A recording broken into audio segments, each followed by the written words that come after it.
Hello GVE family, this video is for families of students who will be returning to campus on October 13th. We are excited to welcome some students back to the building. Remember, Friday, October 9th is a virtual half day. Teachers will post work for students to complete Friday morning, but there won't be any meetings on Friday. And Monday, October 12th is a student holiday, so there's no work or meetings on that day either. Starting October 13th, some of our students will return to campus and some will continue to learn from home. We have a bunch of information for you, so grab a pen and paper. We have a plan to keep everyone safe, and you can help by committing to adhere to the plan. If your child is coming back on Tuesday the 13th, you will soon get a packet in the mail. The packet contains some very important items. It's got a welcome letter, a wristband for entry the first day, a reusable mask for your child to wear to school, a dismissal tag that you'll need in your car every day at pickup time, and a supply list. Before you leave home on Tuesday, check your child for symptoms. If your child is sick, don't send them to school. A temperature over 100 degrees, loss of taste or smell, nausea and vomiting, a new or worsening cough, shortness of breath, they're all signs that your child should stay home. Log into Skyward Family Access and complete the COVID screening every morning. Make sure your child brings these important supplies: their mask, their wristband, their school-issued device, either a Chromebook or an iPad. If you didn't check one out, that's okay, we have extra. Arriving at school doesn't have to be stressful, especially if you remember a few details and make a plan. First, our doors won't open until 7 a.m. This means if you come to campus before 7, there won't be school staff to supervise your children. Unsupervised children could crowd together and spread germs to each other, so plan for your child to arrive after 7 a.m. Enter campus via the light at Tommy Valley Road. In the morning, the front entrance is for the bus, school staff, and emergency vehicles only. When driving onto campus, stay to the right if you plan to drop your student off at the curb. Stay to the left if you plan on parking.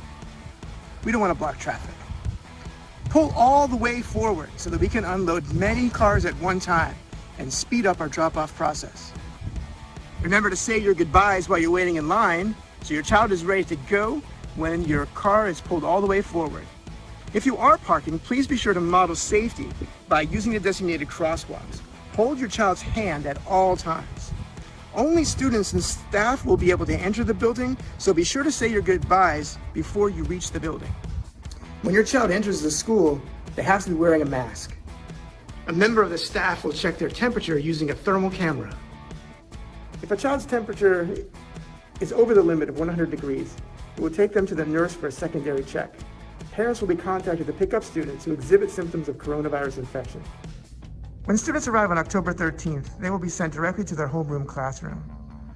After the 13th, when students arrive before 7:30, they'll be directed to this large common area. Then at 7:30, the teachers will take the students to their assigned classroom for breakfast. The school day begins at 7:30 with breakfast and lessons about social-emotional skills. It is important that your child is on time every day. This way they have time to eat breakfast and don't miss out on instruction. Students are late at 7:45. Attendance is one way our school gets funding for your child's educational activities. It's also part of your child's permanent record. Texas's 90% rule says students missing more than 10% of the school day cannot be promoted to the next grade. Your child's lunchtime will depend on who their teacher is. Your child's specific lunchtime will be noted in your child's Google Classroom. Due to health reasons, we cannot allow lunch visitors or third-party food vendors. Just because your child got free or reduced lunch last year doesn't mean they will get it this year. Parents must fill out the form every year. The deadline has already passed, so if you have not completed the form this year, please call 386-3350 right away so we can fix that for you. We have plenty of supplies to keep the classroom clean. Each student will be given a mask, and they should wear their mask every day. They'll wear it a whole day except when they're eating. We have hand sanitizer to clean our hands. We have spray sanitizer and alcohol wipes to clean our work surfaces and our desk shields. Students will remain 6 feet apart in the seating areas and also in the cafeteria.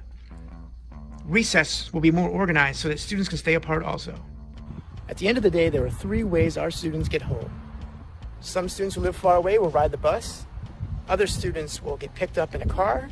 And the third way is walking home. Parents need to stay in their cars to ensure we maintain our distance.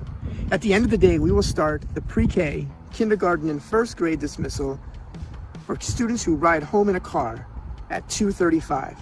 This dismissal will happen here at the front of the school. Arriving before 2:35 is not necessary. It just makes a big line and pollutes the environment. Please be sure to bring your car dismissal tag with you. It looks like this. This car tag is important to make the dismissal system faster and safer.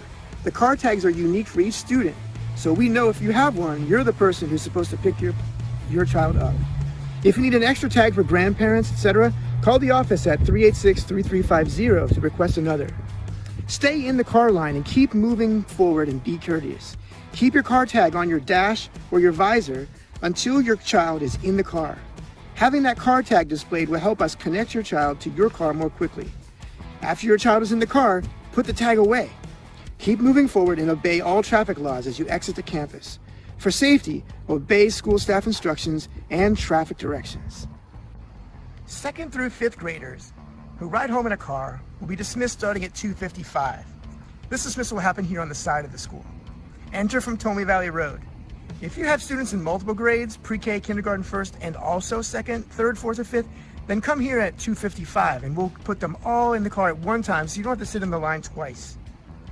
Your child will be safe with us until you arrive at 2:55. Stay to the right and pull all the way forward. Be mindful that students might be crossing in front of you. Again, for safety, obey school staff instructions and traffic directions. Dismissal the first week usually takes longer because we're remembering our old friends and getting to know new faces and new names. But please be patient. As the year progresses, the process will get more streamlined. After all the car picks up are accounted for, students who are walking home will be dismissed. We will connect siblings so they can walk together. Students should all be picked up or be walking home by 3:15. Students who are not picked up in a timely manner will be referred to the District Student Support Office for further support. We can't wait to have our school get back closer than normal. Thank you for partnering with us to make sure we all have a great school year. Now go check out the video for your child's specific grade. Your teachers will provide you more information about what to expect when we come back to school on Tuesday, October 13th.